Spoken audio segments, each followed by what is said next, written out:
If there's one thing I look for when I pick up a new phone, it is how the camera can perform, and more specifically, how that telephoto camera can really handle itself. And right now, it's no secret that the best photos that you can take on phones come from Android, and you have a ton of options with variety, different zoom levels, different apertures, sensor sizes, and at this point, even attachments. And just because phones might have a 5x telephoto lens, it rarely means that they're all the same.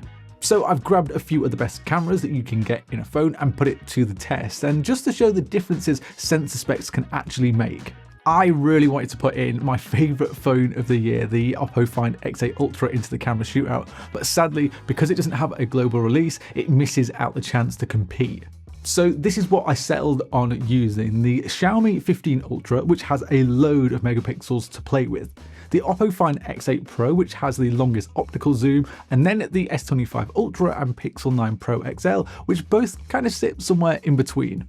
And this is how the specs compare between them all. Now, the Xiaomi 15 Ultra on paper looks like it should just stand out with its 1-inch sensor, while the rest of them have pretty similar size sensors, but the Find X8 Pro has the narrowest aperture, but the best optical zoom at 6 times. But specs on paper don't necessarily move over to what it's like to use these in real life. So let's have a look at the first photo, and this one was taken at 10 times. This should be easy for pretty much all of these cameras, but already you can see that there are even a couple of struggles even at this focal length. Now, here are all 4 photos, and let's have a look at the S25 Ultra first, and you'll see there's a slight halo around that flower edge, which either is poor lens aberration or multi-frame processing, which just isn't stitching together quite right. And I just think the details here don't look amazing, and then you add in the slight noise and the transitions between light and dark, and it's not an amazing photo here from the S25 Ultra. Moving on to the Pixel 9 Pro XL, and there's some noise here as well in the darker places, and this might just be down to that HDR algorithm that's brightened up the shadows, but overall there isn't anything too damaging in this photo, and it's slightly better than the Galaxy. When you look at the Find X8 Pro, you can clearly see there's some denoise happening here, even in these well-lit photos, which makes the grass and that flower pot monster just smooth over ever so slightly. I feel like the phone does a good job though on vivid colour saturation and contrast, which the Pixel 9 Pro and the S25 Ultra don't. But the best out the bunch here is the Xiaomi 15 Ultra. It's the most accurate when it comes to details, especially on that grass, and there isn't really much noise in the darker places, and there is no real over sharpening. So the Xiaomi 15 Ultra seems to work quite well on that first photo, but let's give these phones something a little bit more difficult to play with here. So this is all 4 photos taken from the phones, and it's a little bit more of a trickier scene, and there is quite a difference between each of the photos. We'll start with the S25 Ultra's tiny sensor here, because there's no surprise that it struggles with details and it shows some severe edge aberration. Then to the Pixel 9 Pro XL, it definitely gives us a little bit more detail, but it's not exactly crisp as you would expect it to be. And if you look at those trees in the background, the details are not really great at all, and dynamic range, it doesn't really exist. I do kind of like the Find X8 Pro here because it actually performs pretty well. The dynamic range is good, and the fine details it captures are definitely better than the Pixel and the S25 Ultra, but there is a reliance on sharpening which produces some artifacts along those roof tiles if you have a closer look. So once again, that leaves the Xiaomi taking the better photo of the 4, because for me I feel like the details are strong in all parts of the photo. Contrast and color retention are pretty good, and there's also no real signs of processing, which is impressive given the fact that it's slightly underexposed, and the fact that it comes out on top even with its 4.3 times optical is actually surprising, but I'm pretty sure it's pulling 50 megapixels straight from the sensor for an 8.6 times optical, kind of like what Google does for 10 times. But before we go any further, let me talk to you about the CUKTECH 15 Ultra. This is a power bank that has a modern design that can keep your devices powered all day. It's packed with a 20,000 mAh battery that can charge your Galaxy S24 Ultra to over 60% in just 30 minutes, which makes it perfect for on-the-go charging. It has a 1.3-inch TFT display that can provide you with real-time data and alerts, and this can also recognize phones when it's plugged in from Apple, Samsung, and Xiaomi. It has 3 ports, 2 USB-C and 1 USB-A, and the C1 port can deliver up to 140 watts of power, which is great for some fast charging when you are on the move. And the CUKTECH 15 Ultra can also charge fully in just 45 minutes by activating beast mode when you connect 2 chargers simultaneously up to 165 watts. So getting it fully charged takes no time at all. If you like the sound of the CUKTECH 15 Ultra power bank, then make sure to check the description where you can pick one of these up yourself. Now let's move on to a photo that is a little bit darker, and it's not pitch black by any means, but I wanted to see how these phones will handle lower light situations.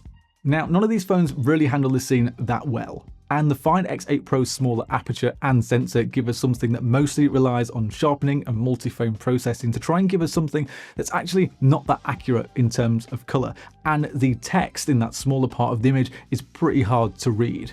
And the Pixel 9 Pro XL doesn't do much better here either, I don't think. Its bigger problem is the noise though. There is a lot of it, and trying to read that smaller text is just as hard on the Pixel as it is on the OPPO. The S25 Ultra though also struggles with noise, and I don't actually think this is a great photo at all, and that smaller text is almost impossible to read. It might start sounding like a fan video soon, but the Xiaomi 15 Ultra, while not great, still has a better photo, and that's mostly down to that larger 1-inch sensor and wider aperture. And I will just say, it's not an amazing photo, but you can at least read more of that text on this one over the other three. Now with 10 times, you kind of expect all these phones to do a half decent job, which they're kind of doing here. But what if you go over 10 times and you go to 30 times? And a lot of phones can't handle this very well at all, and details are usually pretty bad. But I wanted to see how they all stacked up against each other. Now we'll just focus on detail for this set of images, and we'll start with the Pixel 9 Pro XL. And I think this one struggles the most here, especially around that sign.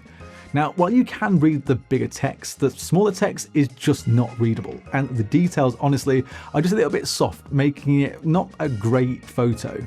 The Xiaomi 15 Ultra is better, but not by a lot. The details are still pretty poor, but you can at least start to make out the smaller text on the sign in this one. But if you look a little bit closer at the word house, this is the only photo that actually shows the embossing on the sign, and I think that's actually pretty impressive. When it comes to the Find X8 Pro and the S25 Ultra, I'm actually a little bit surprised.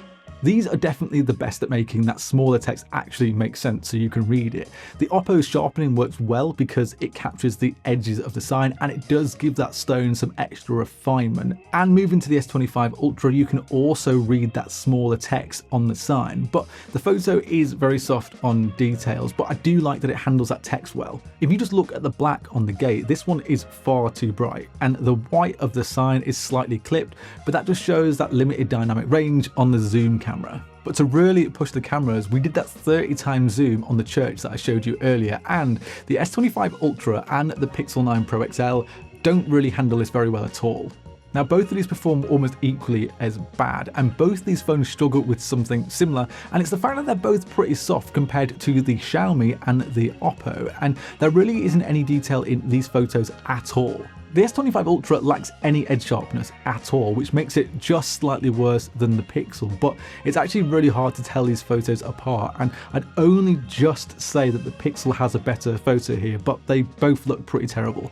Moving on from the worst to not so worst, it's the Find X8 Pro, and the reliance on software processing adds in some extra detail, which at first glance actually looks okay, but it does feel a little cartoonish and flat rather than realistic. The image is definitely better than the Pixel or the Galaxy, with some definition on the edges of the building, but honestly, the longer you look at this, the more it doesn't really look real to life.